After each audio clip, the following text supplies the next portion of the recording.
was, first, pork chops tasted really great, and second, that everybody I met who was a vegetarian was kind of obnoxious about it. And so when I got my roommates, it was actually one of the conversations we had, was that, you know, I was a vegetarian and I can't expect them to be, and I assured them that I don't, and they aren't. And actually it was fun last Thanksgiving to actually barbecue a turkey, sort of like the last one I did. So finding new comfort foods has been challenging. I mean, I've always had fruits and vegetables that were favorites of that variety of food types, but it is, I was actually talking to my mom this morning how it's funny how this is actually the first time in my life that I actually kind of consider that I kind of live alone. I went from I still have roommates, so technically I don't live alone.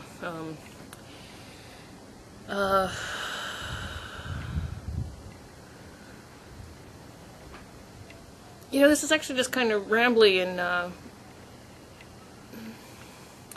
I just mostly wanted to really push myself today and come outside and do the video to demark June 29th, 2013 as the first time I've been out of the house. Oh, maybe it's actually not the longest. I think this is actually about 4... I guess, yeah, it wasn't the most amount of time, because I did a 5-hour trip by myself to Vancouver, which was really intensive, and it actually took me 2 days to recover from that. I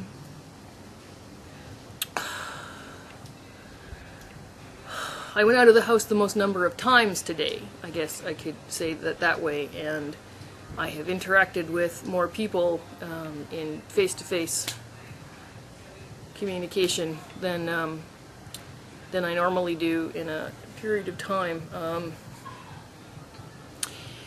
Anyways, mostly, I did actually, no, Raw Recovery Special. I did actually want to talk a bit about the haircut today. Actually was really good, because in order to celebrate that, I actually styled my hair today. Normally I don't do anything with it because I'm at home and I don't need to do that, but I just felt so much more positive about me, and I think part of after I did my hair, I actually I recognized myself a bit more, because this is more normally how I you know, put some effort into appearance, and you know, part of it's channeling Elvis, and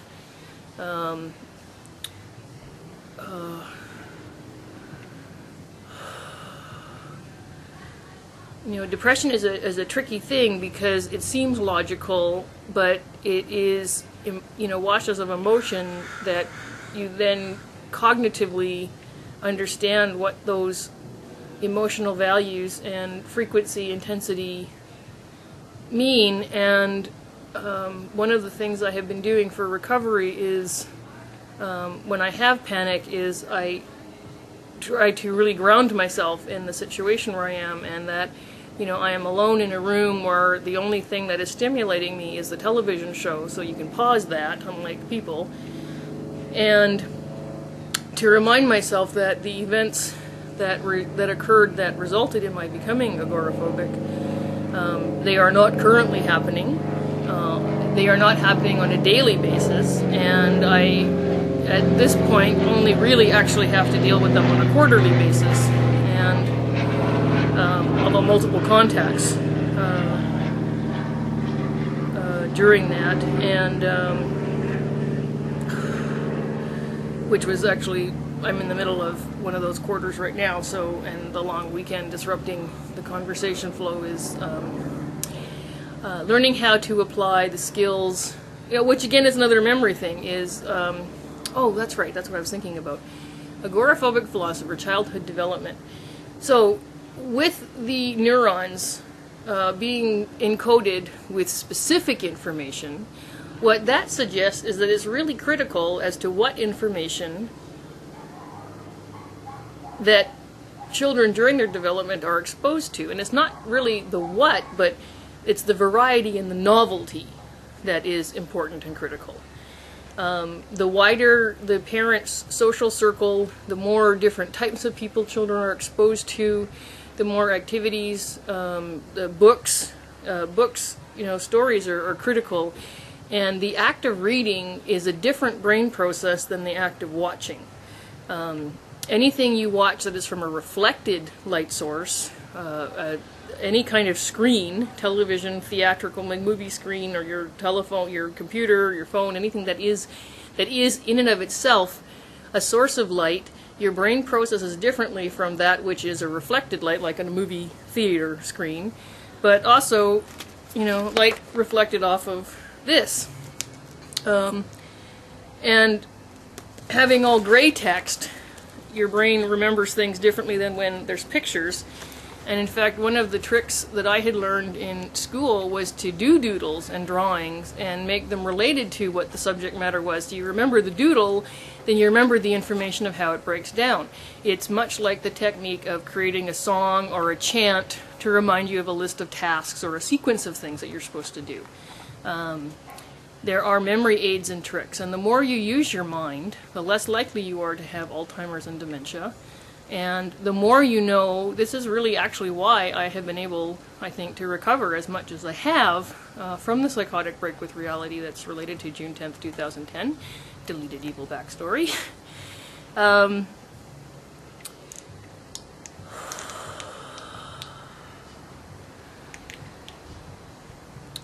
Most people who are diagnosed with schizophrenia come from strongly religious families, and if I had been religious, I probably would have been diagnosed schizophrenic, and I would not be standing in my backyard making this video for you now. I probably would have been warehoused. Or I would have fallen through even more cracks in the system, and I can't remember the name of the woman, but a few months ago in Abbotsford, British Columbia, Canada, it was one of my few outings downtown, and I picked up a newspaper, and the first article I saw that was upsetting was the story about this woman who was in her 30s, and she was diagnosed with schizophrenia, and despite an involved family, she fell through the cracks and ended up dying alone in a ditch. And what upset me was a call out in the article that she had a happy childhood.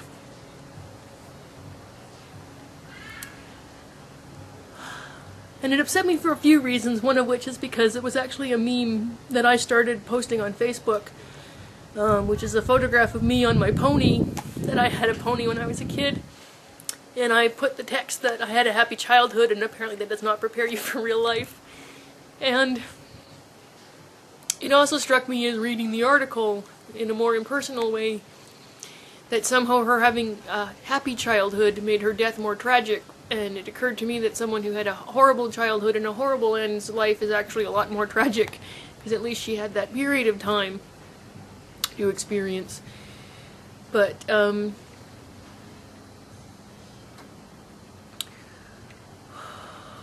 what made them not diagnose me as schizophrenic was because I was able to talk coherently, and I was able to maintain very grounded insight into my circumstance, and I'm an atheist. Schizophrenics tend to be rather obsessed with religion, again, because they tend to come from religious families, and it seems to be more of a cognitive breakdown of being able to connect with reality. There does seem to be an intelligence factor as well, and I think part of that is just being a big picture person. It becomes very difficult to talk to people.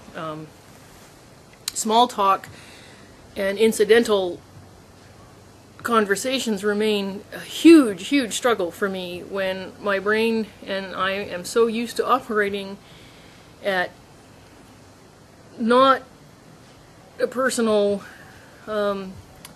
interaction level, but in a pitched legal situation with multiple stakeholders and multiple processes, each parceled out and modular, and not able to actually present a coherent single story. And this is part of the fragmentation that's going on, and a lot of the story for me is actually too painful to remember, and so it is actually